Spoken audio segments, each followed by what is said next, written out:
Merci d'être avec nous sur Al24 News au sommaire de l'actualité de ce lundi 11 septembre. Au Maroc, les secouristes s'activent pour retrouver des survivants et fournir l'assistance à des centaines de sans-abri dont les maisons ont été rasées plus de 48 heures après le séisme ayant fait près de 2500 morts et presque autant de blessés. Sahara occidental, l'État et les perspectives du processus de paix parrainé par les Nations Unies. L'objet d'entretien ce lundi à New York entre le président sahraoui Brahim Ghali et le secrétaire général de l'ONU Antonio Guterres. L'est de la Libye balayé par un puissant cyclone tuant 25 personnes. Les autorités déclarent l'état d'extrême urgence. Et au Chili, l'heure est à la commémoration du 50e anniversaire du coup d'État militaire ayant chassé du pouvoir le président socialiste Salvador Allende.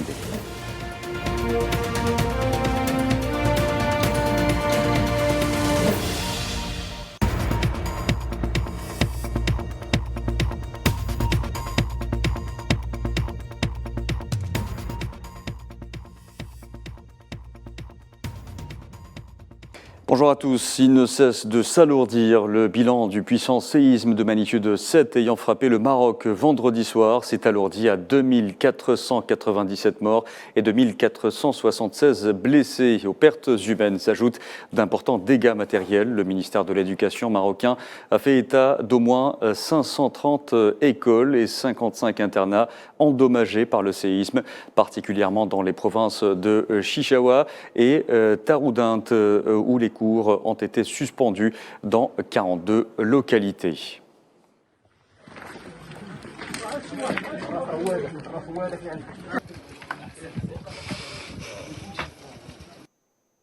Et les secouristes marocains poursuivent ce lundi une course contre la montre pour retrouver des survivants et fournir l'assistance à des centaines de sans-abri dont les maisons ont été rasées. Cependant, près de 72 heures après le séisme, l'espoir de retrouver des survivants s'amenuise à vitesse grand V. Naila et Hamouda.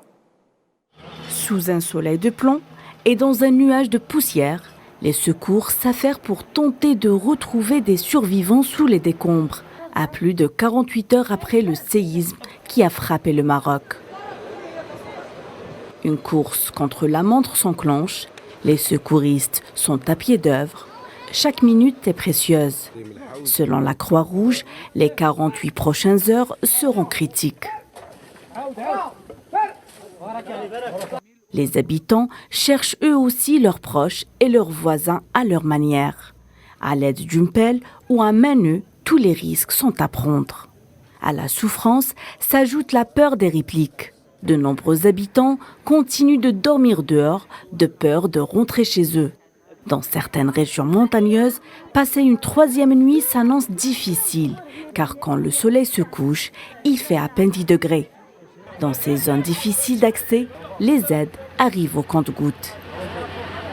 Des tentes ont été dressées dans plusieurs villages pour abriter ces sinistrés.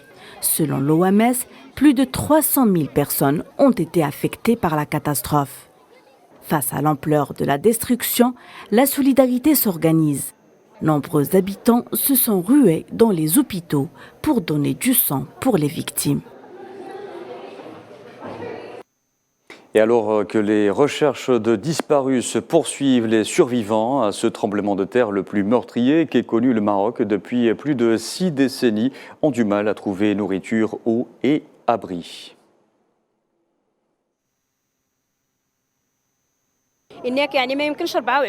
Nous leur avons dit que nous étions 24. Ils ont dit qu'il était impossible de rester dans la même tente. Nous devions en installer une autre.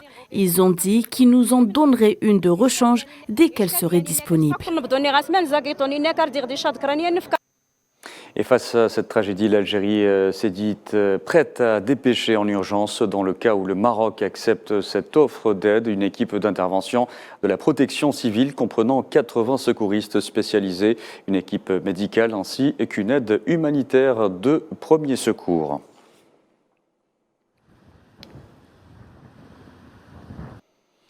Je vous disais en titre l'état et les perspectives du processus de paix parrainé par les Nations Unies au Sahara occidental et les moyens de le relancer et d'accélérer le parachèvement de la décolonisation doit faire l'objet d'entretiens ce lundi à New York entre le président sahraoui, secrétaire général du Front Polisario, Brahim Ghali, et le secrétaire général de l'ONU, Antonio Guterres, et ce dans le cadre du dialogue permanent entre la partie sahraoui et le secrétaire général de l'instance onusienne.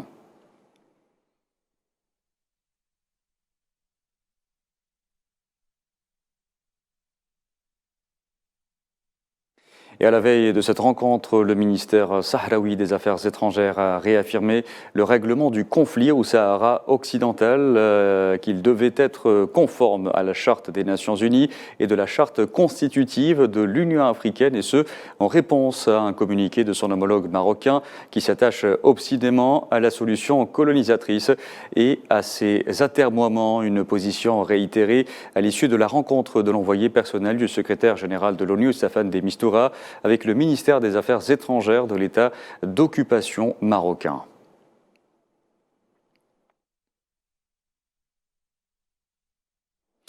Je vous en parlais également en titre, un puissant cyclone venant de la Méditerranée a balayé l'est de la Libye, endommageant un certain nombre d'habitations et de routes et tuant au moins 150 personnes. Des pluies torrentielles ont balayé les villes de Benghazi, Sousse, Al-Baïda, Al-Marj et Derna. Les autorités ont déclaré l'état d'extrême urgence, fermé les écoles et les magasins et imposé un couvre-feu suite à cette menace d'ouragan qui a aussi conduit à la fermeture temporaire de 4 importants ports pétroliers.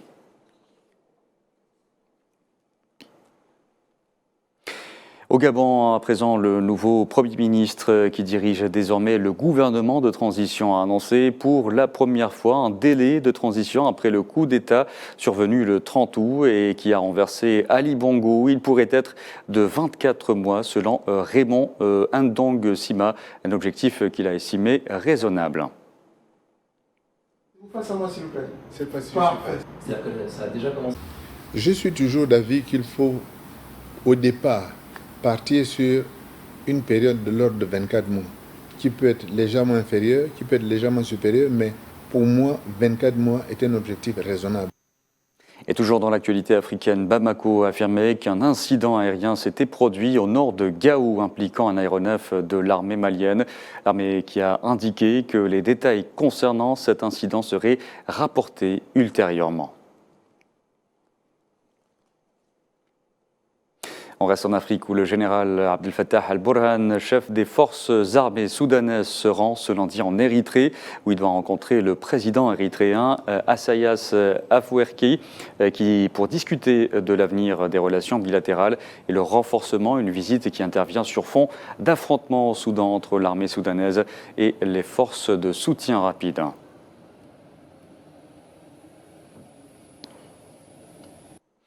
Et sur le terrain, le syndicat des médecins soudanais a annoncé que le bilan de la frappe aérienne ciblant un marché au sud de la capitale Khartoum s'est alourdi à 43 morts sur fond d'affrontements meurtriers continus.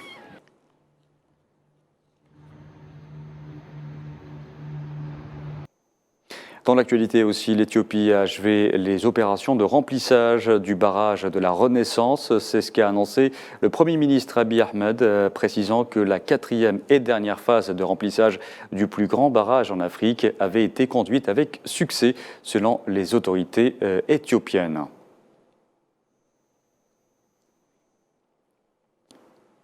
Entrée de l'Union africaine dans le G20, réunie ce week-end en sommet en Inde, un succès diplomatique qui continue de susciter des réactions. Le président de l'Union africaine, Azali Assoumani, a tenu à célébrer une telle victoire. À ma grande satisfaction, l'admission du G20 a été actée dès l'ouverture du sommet. Son Excellence M. Modi, Premier ministre de l'Inde, et les membres du G20 ont entériné l'adhésion de l'Union africaine au sein de cette grande instance décisionnelle économique. En Algérie, à présent, le président Abdelmadjid Tebboune a reçu le président de l'Observatoire national de la société civile, Nordine Benbrahim, et des membres de son bureau. L'audience s'inscrit dans le cadre du suivi et de l'évaluation des activités de cette instance et l'écoute des propositions et des avis ayant trait aux missions confiées à cet observatoire. À l'issue de cette audience, Nordine Benbrahim a indiqué avoir évoqué le contexte régional et international et ses répercussions sur l'Algérie et la région tout entière, en mettant l'accent en premier lieu sur les préoccupations les plus importantes des citoyens et de la société civile. Ouverture ce lundi à Genève de la 54e session du Conseil des droits de l'homme des Nations Unies, une session au cours de laquelle le haut-commissaire des Nations Unies aux droits de l'homme, Volker Türk, présente son rapport annuel. Jusqu'au 13 octobre, le Conseil aura 29 dialogues interactifs avec des représentants des procédures spéciales, des enquêtes et des mécanismes spécialisés.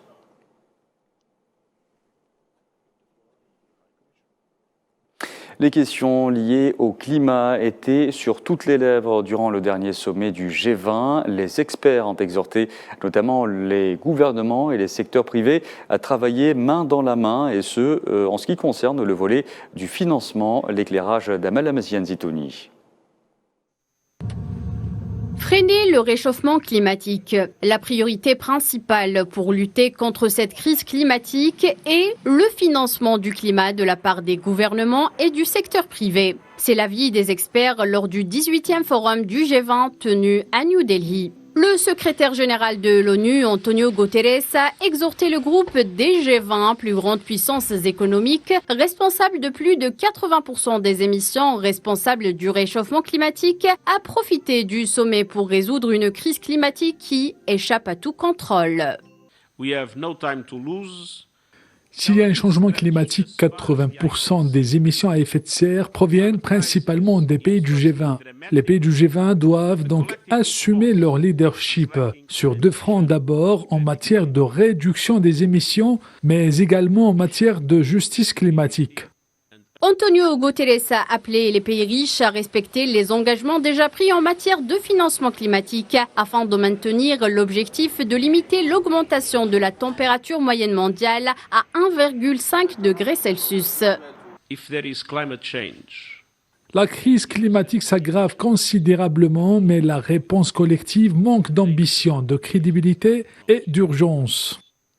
Depuis des années, les gouvernements sont appelés à collaborer avec les investisseurs commerciaux pour soutenir les objectifs en matière de changement climatique. Mais les investisseurs privés sont toujours réticents pour plusieurs facteurs. Il existe de nombreuses façons de réduire les risques du capital. Vous pouvez réduire les risques grâce à la technologie, au partenariat, grâce à une meilleure connaissance des domaines dans lesquels vous investissez et des sujets dans lesquels vous investissez. Il existe également des pôles d'instruments de réduction des risques qui doivent en réalité être créés, soit par les banques multilatérales de développement, soit par les pays, soit par différentes plateformes qui pourraient être mises en place. Cela serait très important pour mieux aligner le capital, pour s'assurer que le capital fasse davantage pour contribuer réellement à la durabilité de notre planète.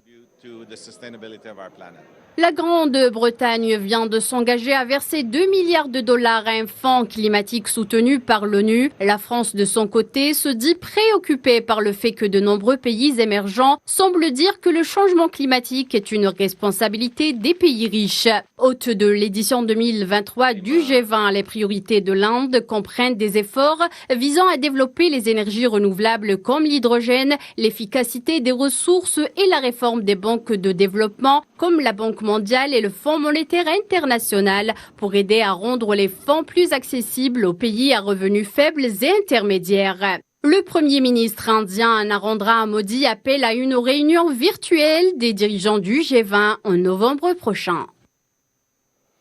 L'actualité également, Joe Biden a achevé ce lundi une visite de 24 heures au Vietnam, riche en annonces économiques et en engagements diplomatiques.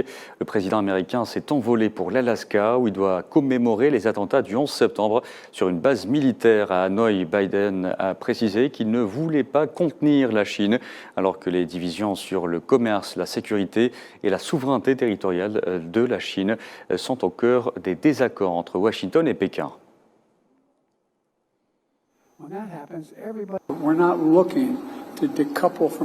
Nous ne cherchons pas à nous découpler de la Chine. Eh bien, je ne ferai pas. Je ne vais pas vendre à la Chine des matériaux qui renforceraient sa capacité à fabriquer davantage d'armes nucléaires, à s'engager dans des activités de défense contraires ou ce que la plupart des gens considèrent comme une évolution positive dans la région. Et pourtant, nous n'essayons pas de nuire à la Chine.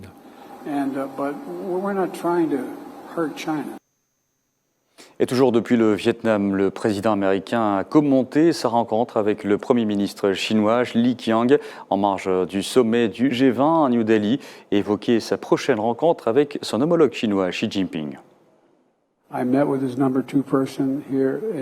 J'ai rencontré le numéro 2 de Xi Jinping ici, pardonnez-moi, en Inde.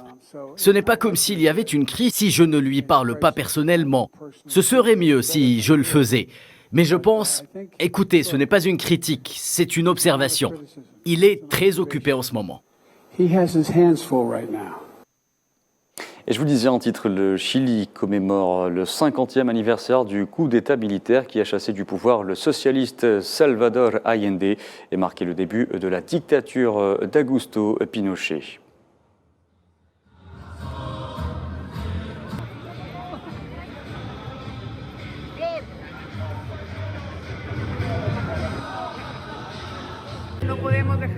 Nous ne pouvons cesser de nous souvenir de toute la douleur provoquée par la perturbation de la démocratie et les violentes violations des droits de l'homme.